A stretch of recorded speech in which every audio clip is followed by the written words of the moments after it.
Evangelical Christians have always been interested in reaching Muslims with the gospel. And unfortunately, worldwide events of the last decade have really intensified interest in the Islamic world. And so the question is, what is the best way to reach a Muslim with the gospel message? And I'm joined by Abdu Murray today to help me answer that question.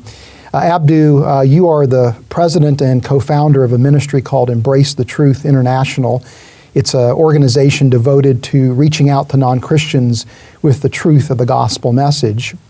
You also are an adjunct speaker for Ravi Zacharias International Ministries. You have a BA in psychology from the University of Michigan, as well as a doctor of jurisprudence from the University of Michigan Law School. And so I understand that you grew up as a Muslim and in fact were a bit of a Muslim apologist as a young man. So tell me a little bit about what it was like growing up as a Muslim, and then you converted to Christianity. Tell me a little bit about that as well. Sure, absolutely. Well, thanks for having me. And I grew up in America, actually, in a largely white, at the time, very sort of homogenous neighborhood. Now it's very diverse, but we were sort of exotic. This is way pre-9/11, and we were sort of this exotic commodity, like, oh, look at the cute Muslims running around. We want to learn more about those people. And I took that as a way in which I could begin to discuss my Islamic convictions with the Christians around me, with anybody really. It didn't matter if you were a Christian or not. And I began to actually just share my convictions, because I was very serious about Islam. I had this view that people should believe true things and not false things, and I thought Islam was true and everything else was false. So I began to talk about the truth of Islam to people who weren't Muslims. Most of them were Christians, or at least nominally Christians, and I began by asking them a very important question, and that question was, why are you a Christian? And for the most part, the answers were, well, I was raised that way. And I have a follow-up question.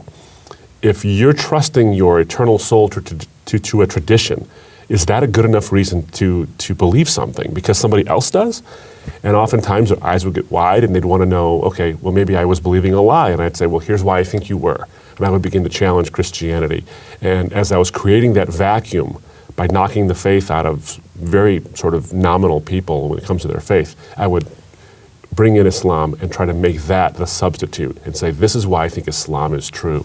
And I was pretty good at it, actually. We had some people who began to really study or at least want to learn more about Islam. And along the way, I was running into Christians, precious few, unfortunately, but a few Christians who knew what they were talking about and why they believed what they believed. And they began to get me on a journey towards taking this a little more seriously.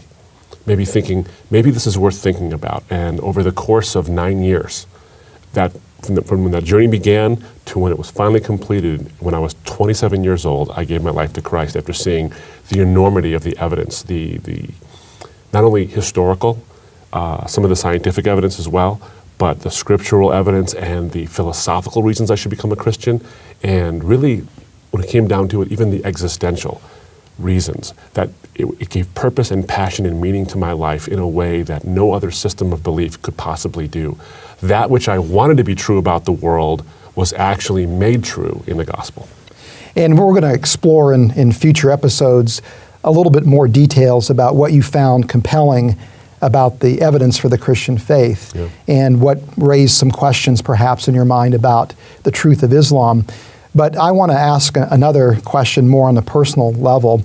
I grew up in a Muslim home as well. My father was a Muslim, my mom wasn't. And people always ask me what was my father's reaction when I converted to Christianity. I converted when I was 23 years old. And so I'm going to ask you that question, since I get asked that question all the time. So what was your family's reaction when you became a Christian? Well, you can imagine, you don't have to imagine, you know very much, but I think when you have something like this happen, a complete worldview shift, first there was the personal cost to me. What was I changing and giving up personally? And then, of course, there's a communal aspect to it. There's family, there's community, there's all these things. It wasn't welcome news. You can imagine what would that be like. I mean, if anybody's watching this who's a Christian, just think about what it would be like if you told your father or your mother that you're no longer a Christian and you were raised in a devoted Christian family. Everything turns upside down at that point. So the emotional upheaval was great, but we have worked things out. We're close, and we're striving to make ourselves even closer as a family. But it wasn't pretty, and it wasn't easy at all. But I can tell you, it is worth it. Well, people, again, I don't think appreciate the cost of conversion for a Muslim, Yeah. particularly in the West. It's not only in the Middle East, but even in the West. And so I'd really like to explore more of the reasons why there is that cost associated with conversion for a Muslim in the next episode. Sure, love to.